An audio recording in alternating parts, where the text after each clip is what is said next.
نحمده ونصلي على رسوله الکریم اما بعد۔ سامعین محترم، آج کی اس مجلس میں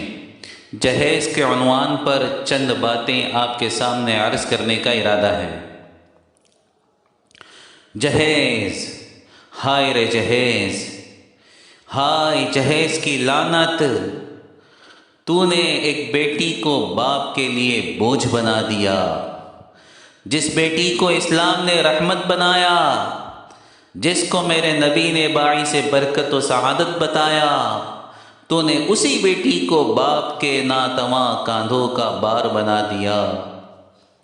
جس کو حدیثوں میں جنت میں داخلے کی ضمانت بتایا گیا، تو نے اسی بیٹی کو باپ کے لیے اور گھر والوں کے لیے آزمائش بنا دیا۔ جی ہاں، میرے نبی نے تو فرمایا ہے، جس عورت کو پہلی بیٹی ہو تو وہ عورت سعادت مند ہے۔ میرے نبی نے تو فرمایا ہے کہ جس کو اللہ نے 2 بیٹیاں دیں، اس نے ان کے ساتھ حسن سلوک سے کام لیا، ان کے ساتھ اچھا سلوک کیا، جو قیامت کے دن میں اور وہ دونوں آپس میں ایسے ملے ہوئے ہوں گے جیسے کہ یہ 2 انگلیاں آپس میں ملی ہوئی ہیں، شہادت کی انگلی اور بیچ کی انگلی۔ جی ہاں، میرے نبی نے تو فرمایا ہے کہ جس کو اللہ نے بیٹیاں دیں اور اس نے ان کے ساتھ اچھا سلوک کیا، تو یہ بیٹیاں کل قیامت کے دن اس کے لیے جہنم سے آڑ بن جائیں گی۔ پھر آخر بیٹیوں کو بوجھ کیوں سمجھا جاتا ہے؟ خصوصاً غریب گھرانوں میں بیٹی پیدا ہوتے ہی ان گھرانوں پر، ان کے کاندھوں پر بوجھ آ جاتا ہے۔ کیوں؟ معاشرے کے اسی ناسور جہیز کی بنا پر انہیں فکر لاحق ہو جاتی ہے کہ ہم اپنے بیٹی کے ہاتھ پیلے کیسے کریں گے۔ انہیں انٹرنیشنل بھکاریوں اور فقیروں کی بنا پر جو اس بات کی تمنا کرتے رہتے ہیں، بلکہ صراحتاً مطالبہ بھی کرتے ہیں کہ ہماری آنے والی بہو، ہماری آنے والی بیوی اپنے ساتھ پلنگ، کباٹ، شوکیس اور فریج اور واشنگ مشین اور ڈھیر سارا ساز و سامان، زیورات، گاڑی، زمینوں کے کاغذات اور روپے پیسے لے کر آئے۔ یاد رکھیے، حدیث پاک میں آتا ہے، یہ حدیث اور روایت اگرچہ سنداً ضعیف ہے، مگر امام طبرانی نے اس کو کتاب الاوسط میں نقل فرمایا ہے کہ حضور پاک صلی اللہ علیہ وسلم نے ارشاد فرمایا، جس نے کسی عورت سے عزت و مرتبہ حاصل کرنے کے لیے شادی کی، اللہ تعالیٰ اس کو ذلت اور رسوائی کے سوا کچھ نہیں دے گا، اور جس نے کسی عورت سے بہت سارا مال اور دولت حاصل کرنے کے لیے شادی کی، اللہ تعالیٰ اس کو فقر و فاقہ اور تندرستی کے سوا کچھ نہیں دے گا۔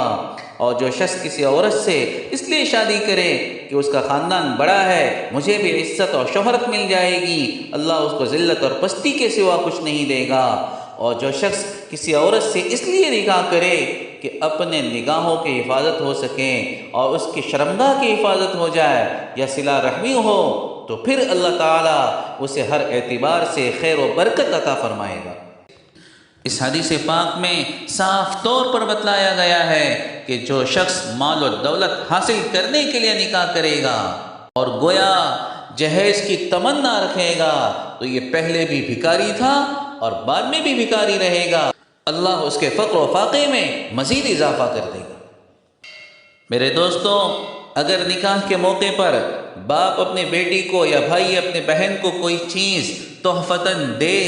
تو اس میں کوئی حرج بھی نہیں ہے، یہ ایک تحفہ ہے۔ لیکن یہ بھی تو دیکھیے کہ آج کل یہ تحفے نہیں رہے، ایک رسم بن چکے ہیں، بلکہ بسا اوقات رسم سے آگے بڑھ کر لعنت بن جاتے ہیں۔ اسی لعنتی جہیز کے نام پر آج قوم کی بیٹیوں پر ظلم ہو رہا ہے، انہیں طعنے دیے جا رہے ہیں، ان کے ساتھ مار پیٹ ہو رہی ہے، ان کی زندگی کو عذاب بنایا جا رہا ہے۔ پتہ نہیں کتنی غیرت کی ماریاں اسی عذاب اور بے عزتی کو سہتے سہتے موت کو گلے لگا لیتی ہیں۔ وہ جو کسی شاعر نے کہا ہے نا، کل آنگن میں ایک لاڑلی جل رہی تھی،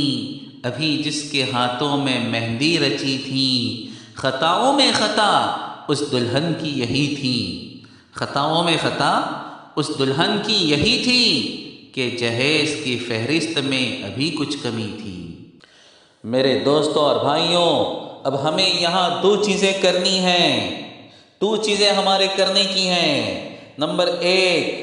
جہیز کے نام پر بیویوں پر اور بہوؤں پر ظلم کرنے والے ان مجرموں کو یہ احساس دلانا ہے کہ تم مجرم ہو، تم قوم کے نام پر دھبا ہو، تم معاشرے کا ناسور ہو، تم بھیڑیے ہو، تم انسانی شکل میں خونخوار وحشی درندے ہو، تمہاری غیرت مر چکی ہے، تم اپنے ضمیر کا سودا کر چکے ہو،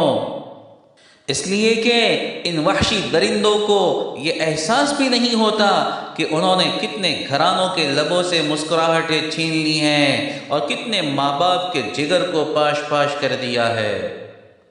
نمبر دو، ہم میں سے بہت سے نوجوانوں کو، علماء کو ایک پلاننگ کے ساتھ آگے آ کر یہ فیصلہ کرنا ہوگا، بلکہ اعلان کرنا ہوگا کہ ہم انشاءاللہ جہیز کے لعنت کو گلے نہیں لگائیں گے، سسرال والے دیں تب بھی نہیں لیں گے تاکہ جہیز کی لعنت کچھ کم ہو سکے۔ میں سلام کروں گا ان گھرانوں اور جوانوں کی ہمت اور جرأت کو جنہوں نے یہ فیصلے کیے ہیں اور کر رہے ہیں کہ ہم انشاءاللہ بغیر جہیز کے دلہن گھر لائیں گے۔ ان کا یہ قدم اپنی قوم پر، اپنے معاشرے پر، اپنی سوسائٹی پر ایک بہت ہی بڑا احسان ہوگا۔ ان کے اس عمل سے اگر معاشرے میں ذرا سی بھی بیداری پیدا ہوئی تو نہ معلوم قوم کی کتنی بیٹیوں کا سہاگ اجڑنے سے بچا رہے گا، اور نہ جانے کتنی بچیوں کی چادر عزت تار تار ہونے سے بچی رہے گی اور وہ طعن و تشنی سے محفوظ رہیں گی، اور نہ جانے کتنی عائشائیں خودکشی سے محفوظ رہیں گی۔ بک رہا ہوں جنون میں کیا کیا کچھ تو سمجھے خدا کرے کوئی۔